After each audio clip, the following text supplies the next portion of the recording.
The town of Dry Creek, tucked between two ridges that looked like the crooked spines of ancient beasts, had always worn a particular hush about eat a hush that seemed to muffle voices, bury secrets, and slow the passage of time itself. No one remembered exactly when the first settlers had nailed their crude planks together to make this settlement, but by the time Amos Blackwood was a boy, it had already acquired its reputation as a place where folks minded their own affairs and didn't ask after anyone else's. It was a town where the wind blew long fingers of dust across the rutted streets and the buildings creaked under the weight of too many summers, too many winters, and too many years spent pretending that nothing ugly ever happened within those walls. Dry Creek had a way of turning its face from what it didn't want to see.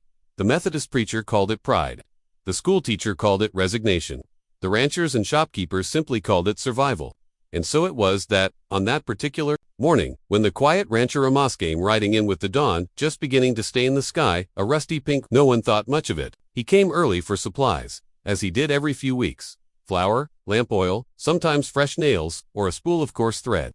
The men who were already leaning against the railings of the saloon barely bothered to straighten when they saw his familiar silhouette in the saddle. Even from a distance, Amos had a bearing that seemed to ask nothing from the world but the courtesy of being left alone. His horse, an old roan gelding named Jasper, picked its way along the main street with the same slow patience its rider wore like a second skin. The hooves made soft, hollow clops on the packed earth, and Amos's gloved hand rested loose on the reins. He looked neither left nor right as he passed the window of the barber shop, though inside, a pair of men paused in their conversation to follow his progress with cautious curiosity. Some part of Amos was aware of those glances. He had grown used to them over the years, the speculative looks, the half-formed questions that never quite grew into speech. There were stories about him, of course. People said he'd once been a gunslinger, that he'd fought in wars no one spoke of, that he carried a private sorrow so heavy it would have broken lesser men. But Amos never confirmed or denied any of it. He simply kept to himself, tended his cattle, mended his fences, and went to town when necessity demanded it.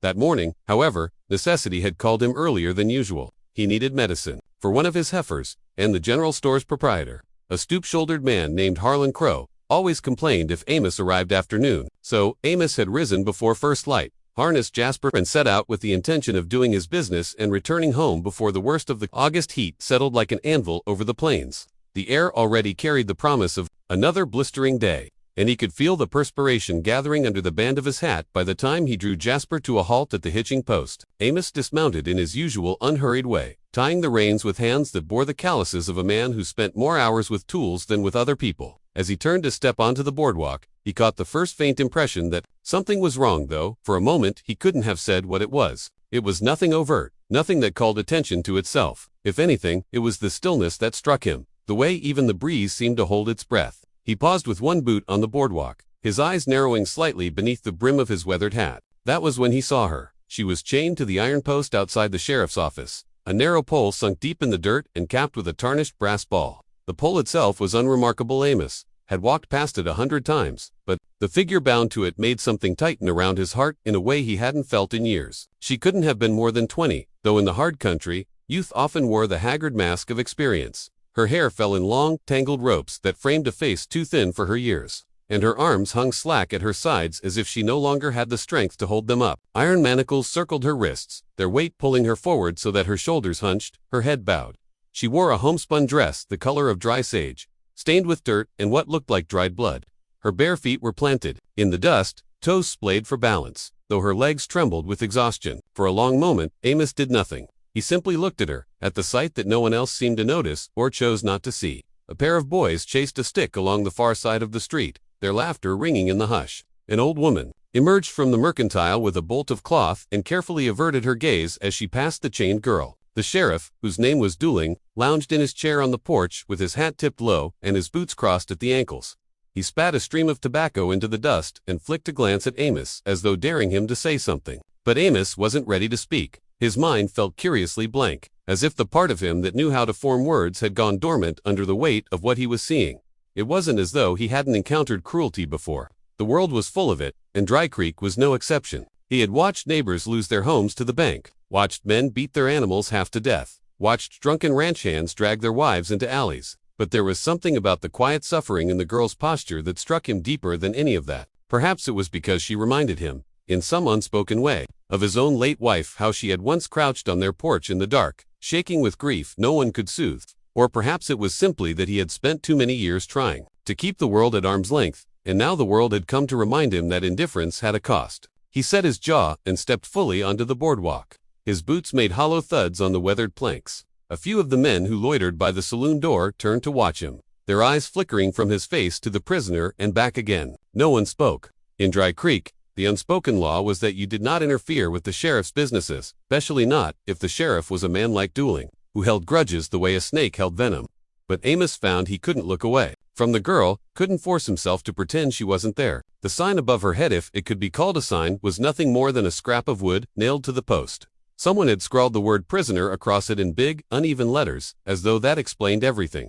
As though that single word was enough to justify leaving a human being to stand chained under the rising sun. Amos wondered if she had eaten, if she had been given water, if anyone had so much as asked her name. Judging by the way her shoulders trembled, he guessed the answer was no. He took a step closer. The girl didn't lift her head. Her hair fell, like a curtain, hiding her eyes, but he could see the shape of her cheek through the stranza. Cheek smudged with grime, and something darker that made his stomach twist. Her arms were so thin, he could have encircled her wrist with his thumb and forefinger. There was a rawness to the skin around the manacles, the flesh abraded and swollen where the iron bit, and he felt a quiet anger rise in him, slow, steady, inexorable. It was an emotion he thought he had outgrown, buried, along with so many other impulses in the years since grief had hollowed him out. But here it was, undeniable, as the sun climbing over the ridge. In the street behind him, a wagon rattled past, the driver flicking his reins with studied indifference. The sound broke the spell, though only a little. Amos turned his gaze toward the sheriff. Dooling watched him with a lazy curiosity, as if measuring how far Amos might go before he remembered himself. Their eyes met and held that silent exchange. Something passed between them, something that neither man needed to name. Dooling's smirk was almost imperceptible, but Amos saw it. He felt it in his bones. The challenge, the expectation that he would do what he'd always done, nothing. He looked back at the girl. For a moment only, a heartbeat, her chin lifted. Her gaze flicked up through the curtain of hair, just long enough that he could see the expression in her eyes. It wasn't defiance. Exactly, it wasn't even hope. It was something smaller, more fragile, a question she didn't dare ask aloud. He felt it as clearly as if she had spoken. Will you turn away, too? Amos closed his eyes for a moment, drawing a slow breath. He remembered the way his mother used to scold him when he was a boy. You don't walk past someone in need, Amos. Not if you can help it, not ever. He remembered how he'd promised his wife, in the last hours of her life, that he would try to be a better man than the one who had failed her.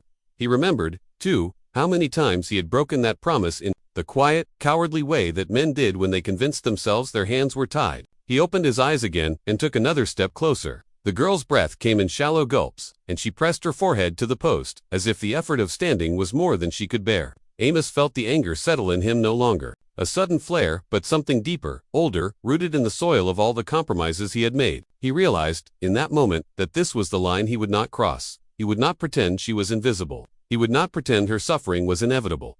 Behind him, he heard the hush deepen as more people emerged to see what he would do. He didn't care. At first, nobody moved. Dry Creek was a town where men measured their words and their steps, where hesitation was safer than conviction, and where, more often than not, the right thing was the most dangerous thing you could do. So when Amos Blackwood lifted his chin and fixed his gaze on Sheriff Dooling, a hush so profound settled over the street that it felt as though the earth itself had gone still to listen. It took a few long moments before anyone dared to break that silence. A crow perched on the awning of the saloon let out a single, rasping caw. The flutter of its wings startled a stray dog that had been dozing in the shade, and the animal scrambled to its feet and trotted off, tail tucked tight to its belly. A gust of dry wind scuttled dust across the boards of the sidewalk and stirred the ragged hem of the chained girl's dress. But apart from those tiny disturbances, everything and everyone seemed frozen in the tableau. Amos, standing tall, the girl, slumped and trembling, and the sheriff sprawled with insolent ease in his chair. Dooling did not look worried. If anything, he looked amused, though the hard gleam in his eye betrayed a readiness to snap the trap shut the moment he felt provoked. He'd worn that same look the night he locked up Caleb Stroud for trying to take back the land the railroad had stolen. He wore it every time he laid his heavy hand on some defenseless soul he'd decided was guilty. That gleam was a warning and a promise. I own this town. Don't make me prove it to you. Amos had seen it many times before, and once many years back he might have respected the threat enough to turn away. But as he stood there, studying the face of the girl in chains, he knew he could not do it again. It wasn't just that she looked so small, so starved, so close to fainting, that he thought she might not survive the noon heat. It was the memory of his own failures that pressed against his ribs like a blunt blade. He'd spent the better part of 2 decades avoiding the parts of himself that ached to stand up and shout. The ranch, the solitude, the quiet, all of it, had been a sanctuary from the terrible guilt of having been too late to save the woman he loved. And in that moment, with the sun pouring down its pitiless light, Amos realized he was tired of hiding behind silence. He felt his pulse quicken in his throat as he stepped off the boardwalk and onto the packed dirt of the street. He did not raise his voice, he didn't have to. His words carried with the unshakable clarity of a man who'd already decided that nothing, not fear, not shame, not the weight of every regret would change his mind. She needs water. His voice startled the girl enough that her head lifted a fraction, and he saw a single eye, rimmed red, glance sideways to search his face. He thought he glimpsed disbelief there, as though she were certain she must have imagined him speaking at all. He shifted his gaze back to the sheriff. "You going to give it to her?" Amos asked. His tone was polite, almost gentle, but that gentleness was a sheath over iron. A couple of the bystanders shifted uneasily. "In Dry Creek, you didn't question the sheriff. Even less, did you give him ultimatums?" But Amos could feel something stirring in the air, a nervousness. Yes, but also the first fragile stirring of curiosity. A question unspoken but growing nonetheless. Is he really going to do this? Dooling slowly lifted the brim of his hat with one finger, revealing a pair of eyes that were pale as bleached bone. He studied Amos with a long, measuring stare. Then, with exaggerated care, he leaned forward and planted his elbows on his knees.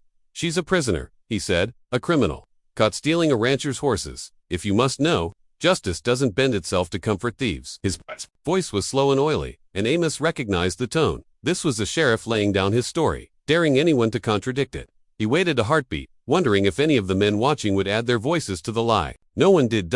Amos swallowed. His mouth felt dry, but his hands were steady. "I didn't ask what she's accused of," he replied. "I asked if you were going to give her water." A muscle jumped in Dooling's cheek. The quiet amusement drained away, replaced by something colder and meaner. A vein pulsed in the sheriff's temple. "Best you keep to your own business, Blackwood. You've always done that. No need to go changing your habits now." Somewhere behind Amos, a door creaked open.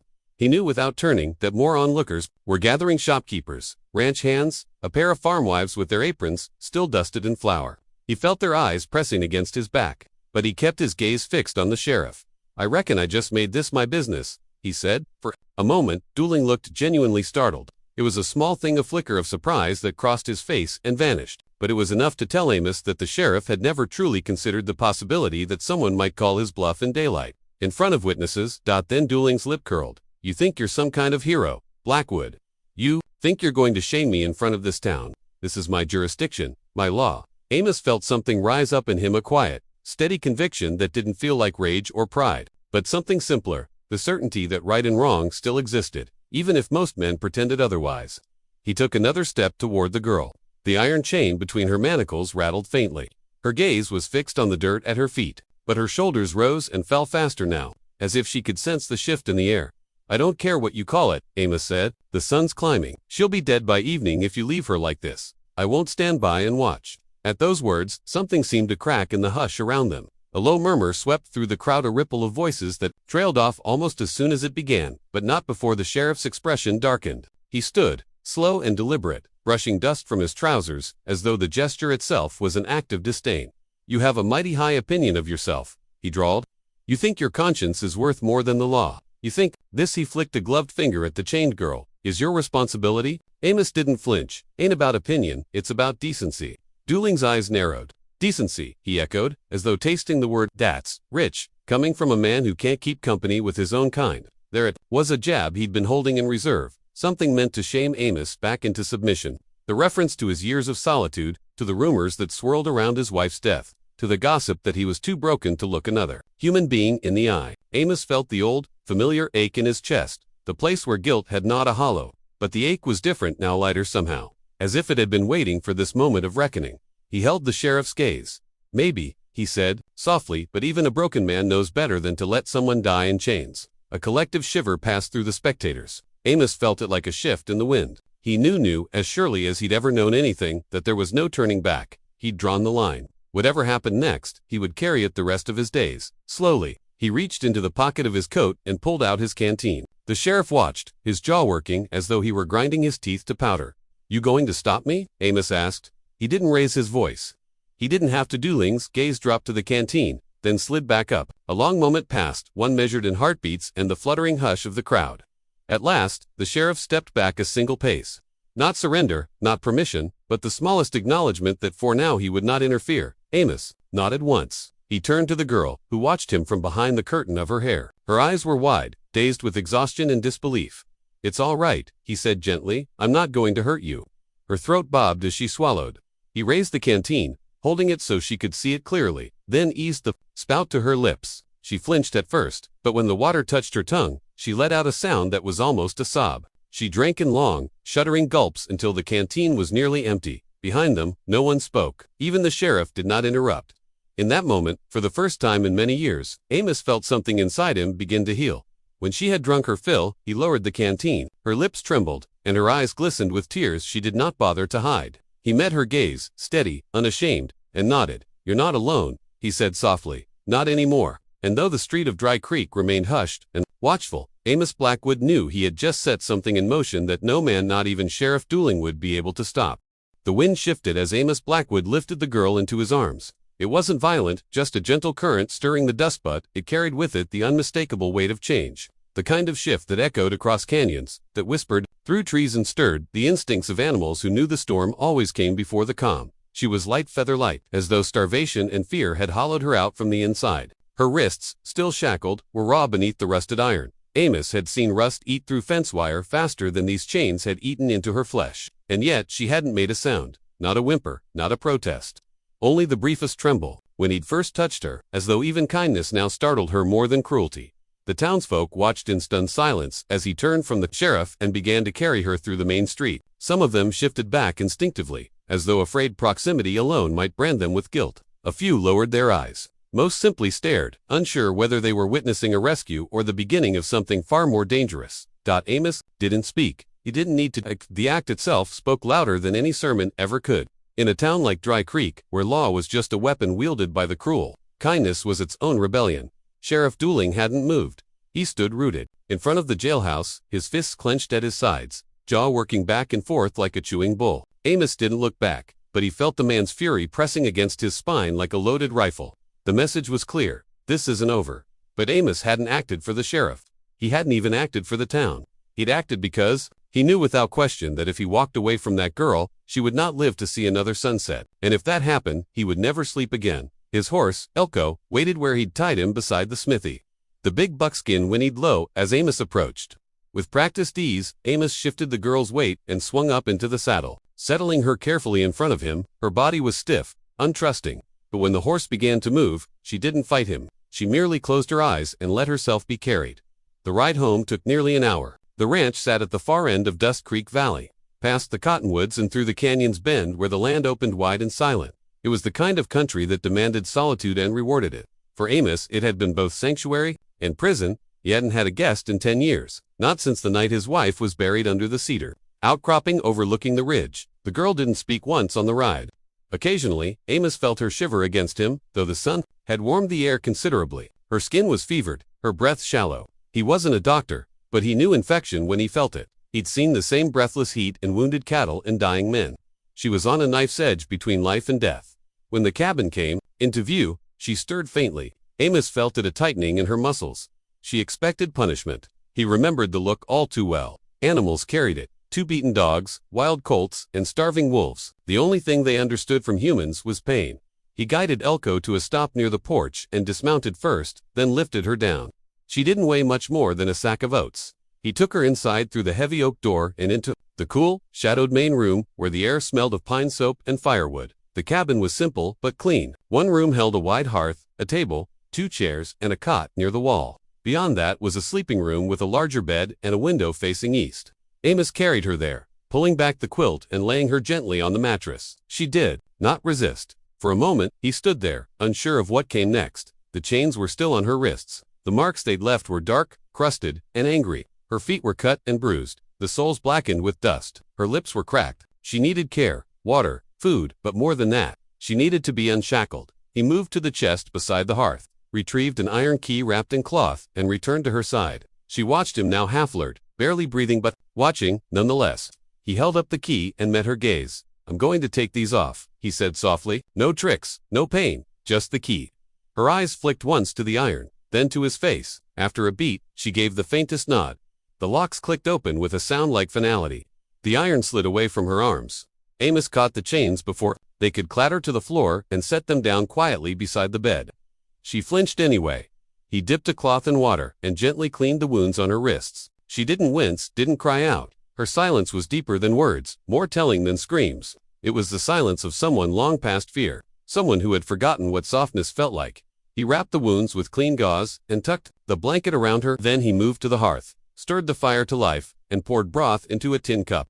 When he offered it to her, she hesitated. "It's warm," he said. "Just broth, nothing else." Another pause. Then, slowly, she reached for the cup with trembling hands and drank. The broth vanished in seconds. Amos refilled it. When she finished that, he gave her a piece of soft bread, then another sip of water. She ate like someone afraid it would be taken away. When her breathing slowed and her eyes grew heavy, he moved back to the fire and sat. He didn't speak, didn't prod her with questions, not yet. But in his chest, a war had already begun. What had he just done? Bringing her here, taking her from town, defying dueling in front of the whole damn county. It wasn't just foolish. It was dangerous. The sheriff wouldn't forget, wouldn't forgive. If Amos had just handed over a stray dog, that would have been one thing. But a native girl in chains, the kind the townsfolk had already judged guilty without trial, that was another matter entirely. And then there was the girl herself. Who was she? What had she been through? How had she come to be chained up in a town that rarely saw outsiders? Was dueling lying about the horses? Was this a case of mistaken identity or something darker? Amos knew better than to trust appearances. In his youth, he'd once seen a boy hanged for stealing bread. The boy had been given by a drunk who later claimed he'd been robbed. The town hanged the boy anyway. Justice had no interest in the truth that day, only in appearances. The girl shifted in her sleep. Amos stood, stepped closer, and pulled the blanket tighter around her shoulders. Her breathing was slow now. Her face had relaxed. In the flicker of firelight, she looked younger than he'd thought, maybe 16, maybe less. What kind of life had she led to end up like this? What kind of people put a child in chains? He returned to his chair and leaned forward, elbows on knees, watching the flames dance in the hearth. And though he didn't say the words aloud, the thought pulsed steady behind his eyes. I'll keep her safe, no matter what comes, out beyond the windows. The sun slipped low. Shadows stretched long across the valley. Coyotes howled far off, and owls began their slow sweep through the night. The land settled into its stillness. But Amos Blackwood did not sleep. He sat there, all through the dark, with a shotgun across his lap and his boots planted firm on the floor, guarding a stranger who had stirred something in him he hadn't felt in years, a reason to stay alive. The first light of dawn crept across the valley in streaks of pale fire, gold and silver, brushing over the tops of cottonwoods and dripping down into the lowlands like spilled lantern oil. The world outside the ranch was waking, slow and cautious, the kind of morning that felt more like holding your breath than drawing it. Inside the cabin, Amos Blackwood had not slept. He sat in the same chair he had taken the night before, facing the embers of a dying fire. His shotgun rested across his lap, cleaned and loaded.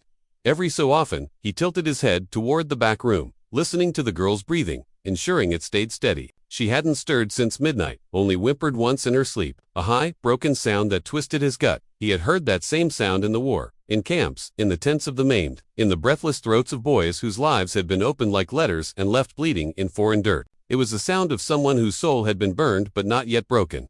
She was alive, that much he could keep telling himself, but her presence in his home had changed something. Not just in him, in the air, in the silence, in the very bones of the place, and the valley could feel it too. At sunrise, Amos stepped outside. The wind was still, the air sharp. The mountains that framed the far end of Dust Creek Valley looked painted, jagged ridgelines set in watercolor shades of blue and amber. His ranch lay quiet. The cattle were still penned. The horses too. The only movement was from the small clouds of breath rising from the barns and fences. And yet, he felt it like being watched. He scanned the tree line, slow and practiced. Nothing moved, nothing visible. But his gut told him something had changed. He walked the perimeter, a habit from his soldier days.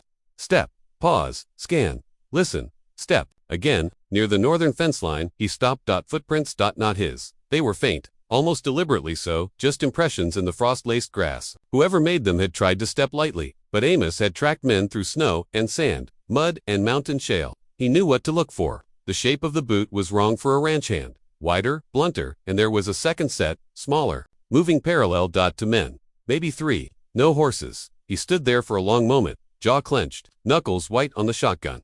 They already know she's here. Inside the cabin, she woke as he returned. Amos heard the shift of blankets and hurried, breathing before he even stepped through the doorway. She sat upright now, shoulders hunched, eyes scanning like a caged doe. She looked at him, then past him, as if expecting chains to reappear out of thin air.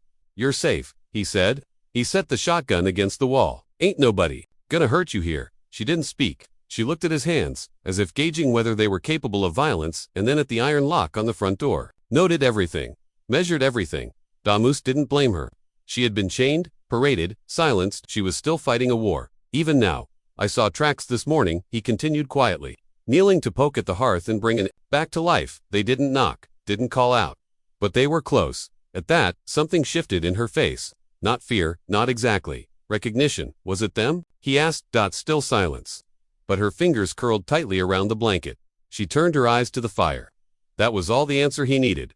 Amos stood, crossed to the kitchen, and began to boil water. Oats honey. He'd saved the last of the honey from spring this morning. It felt worth the sacrifice. She ate slowly, methodically, the way she'd eaten the night before. Not with panic now, just focus. Survival etched in every motion. When she finished, she wiped her hands and finally spoke. Her voice was quiet, cracked like river rock that hadn't felt rain in years. Not from here. Amos turned. She spoke again. Not from here. They took me from east of the ridge. 2 days' walk. Her accent was different. Lilting, thick with something old. He couldn't place the tribe. Not exactly. But there were many bands that had once roamed that territory. Apache, maybe Lipan, possibly. She continued. I was walking alone, for water. The men came, they had whiskey. They laughed. Her voice faltered. They cut my braid. Amos's jaw tightened. They told the white town, I stole horses. I never saw horses. I never. Her throat choked. I never even left the trees. He said nothing for a long time. Then, you remember their faces? She nodded. One with a scar. Here. She traced a line down her cheek. And a ring. Bone. Maybe carved. Dueling. It had to be. Amos didn't speak it, but the sheriff had worn a ring just like that. Ivory or bone, etched with small dark lines. Everything about this was wrong. If Dueling and his men had staged this, lied to the town, paraded her as a thief, what had been the end goal? Was it cruelty, or something darker? She was going to be sold, Amos muttered aloud, mostly to himself. That's why the chains. Not jail, not justice, slavery. The girl looked up sharply. He met her eyes. That's why they didn't want me looking close. They weren't going to hang you. They were going to hand you off. And now, she was gone. Gone from their grip. And they were coming. Around noon, Amos saddled his fastest horse, a lean, strong mare named Dusk, and rode hard into town. He left the girl hidden in the cellar beneath the barn, with food and water, a loaded pistol, and his old hound, Boone, to guard the entrance. The ride was swift. His face was set. When he arrived, he didn't go to the saloon. He went straight to the blacksmith's boy, Jeb, who always knew what men came through town.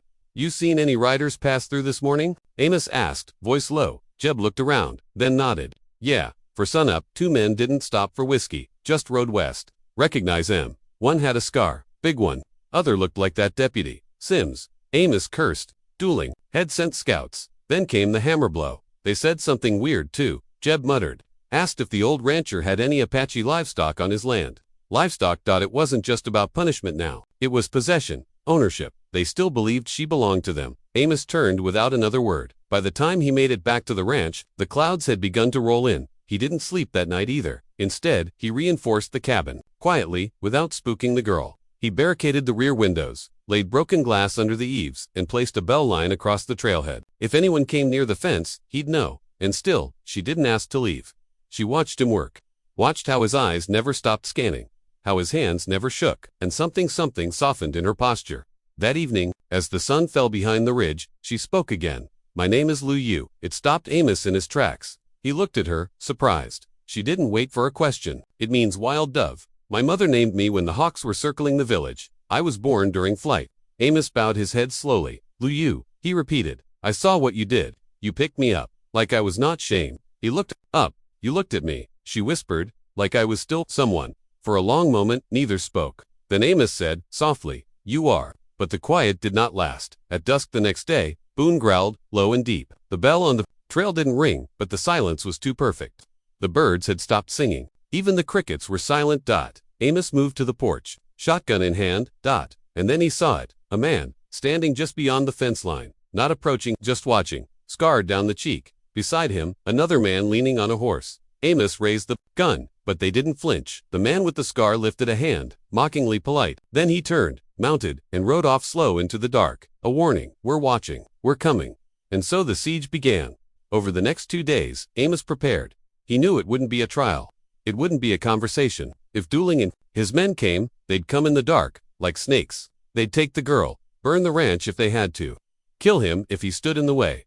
But he also knew something else, deeper, quieter, and more certain than any bullet. He wouldn't let them win. Not this time. Not ever again. The storm didn't come from the sky, it came from the land, from the edges of the known world, from the silence between the trees, from the shadows that had learned to walk like men. The kind of storm that didn't howl or roar, but whispered, a slow, creeping kind of violence, patient, smiling, well-fed. For 2 days, Amos Blackwood and the girl, Lu Yu, lived like ghosts in the valley, seen by none, remembered by fewer. The ranch stood quiet, fortified like a lone outpost on the edge of a crumbling frontier.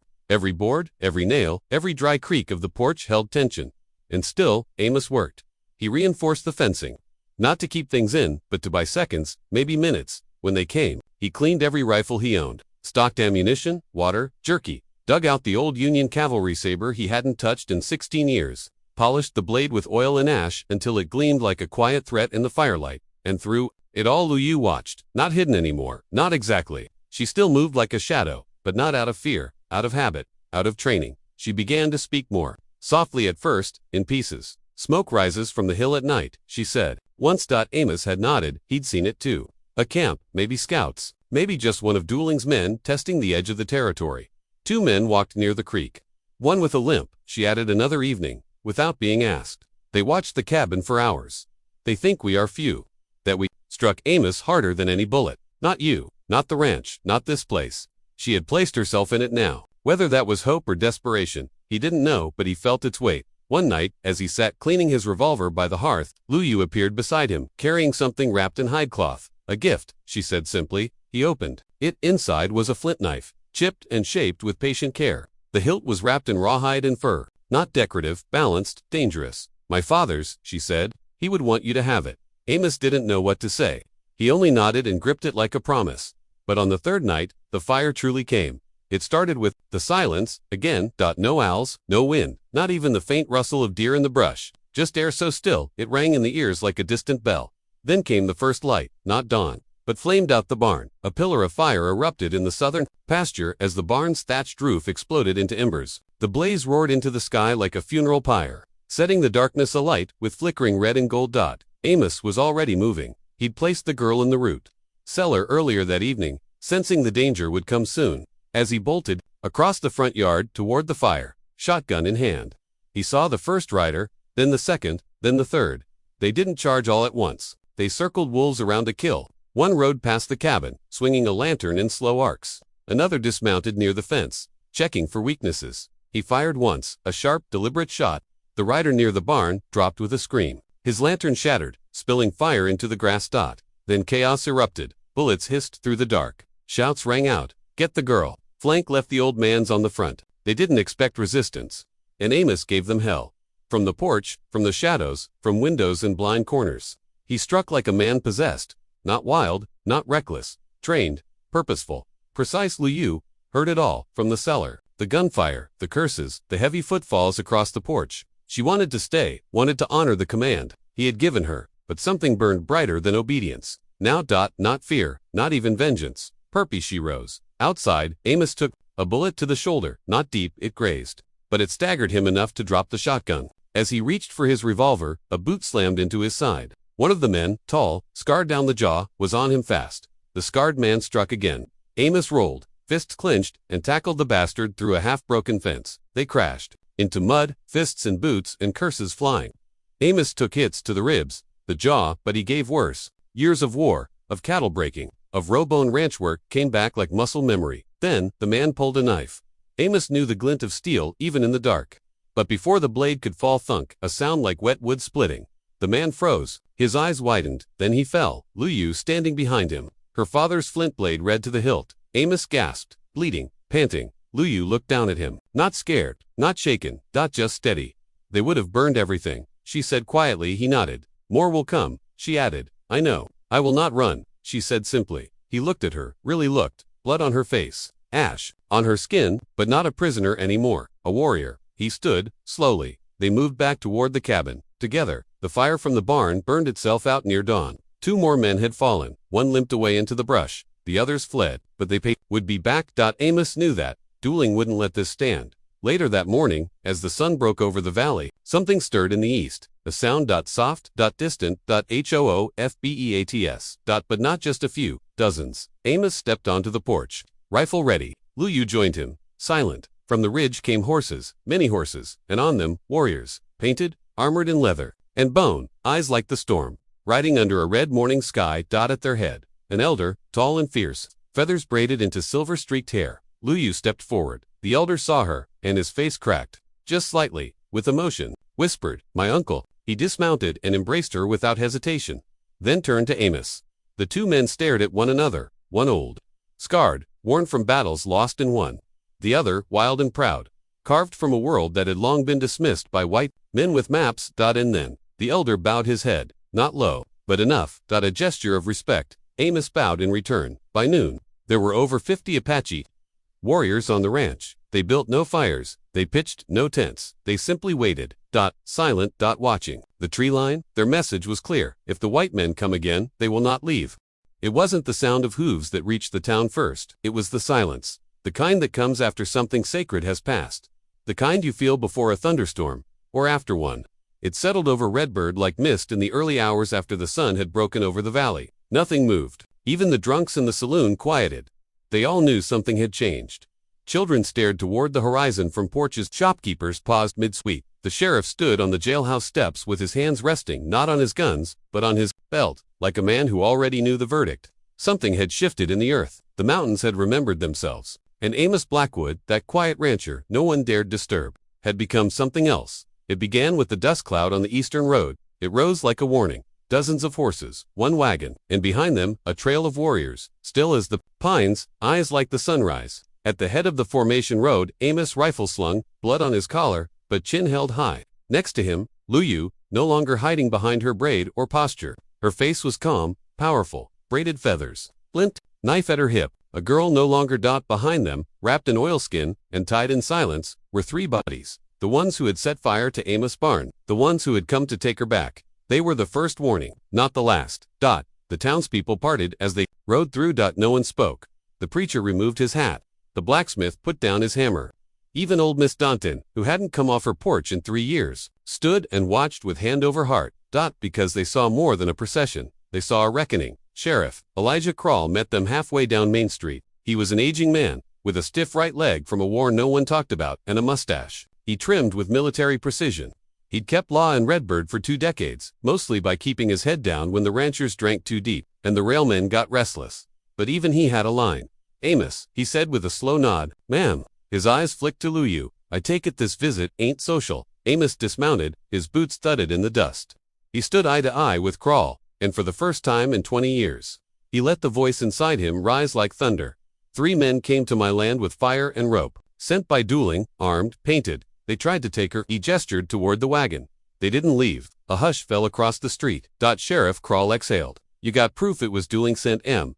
Amos nodded, reached into his coat, threw a folded letter at the sheriff's feet. Krall picked it up, read the first line. His face went pale. The signature at the bottom was unmistakable. "Gerald dueling. Bring her back. Burn the place if you must. Leave no trace." The sheriff read aloud, voice heavy. Murmurs rippled through the watching crowd. Dueling had always been a presence, powerful, silent, with fingers in everything from cattle sales to land deeds. But this was something else. Dueling's ranch was just 3 miles north. His men outnumbered any force the town could muster.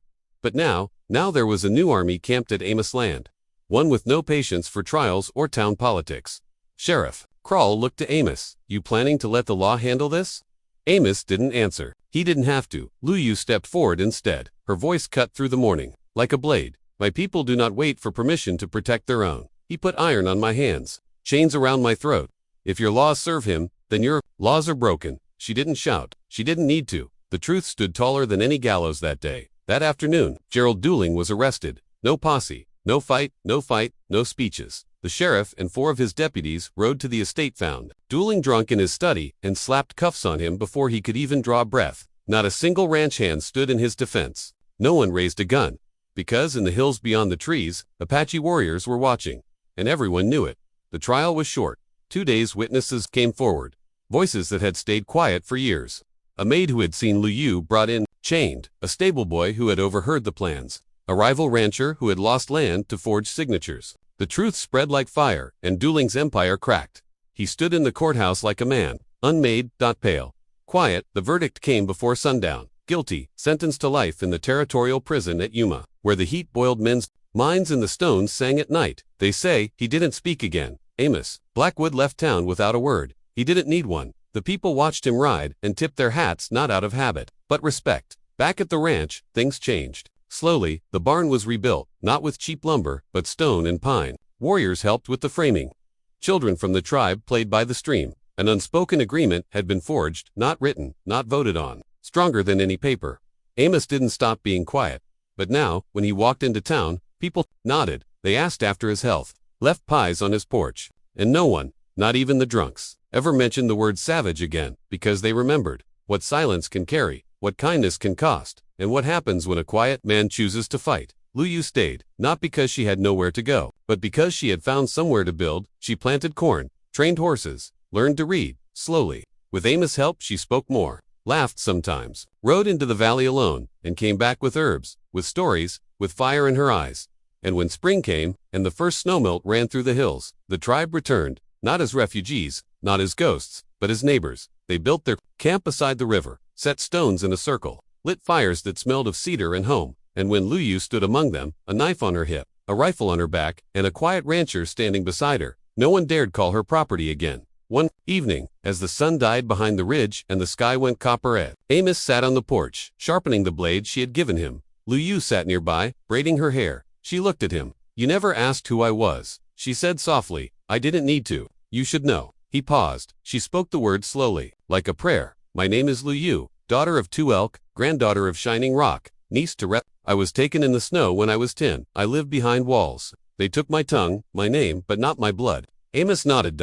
Then, after a moment, he said, "My name's Amos. I once killed men because a uniform told me to. I buried my brother on a hill I still can't find. I came here to be forgotten."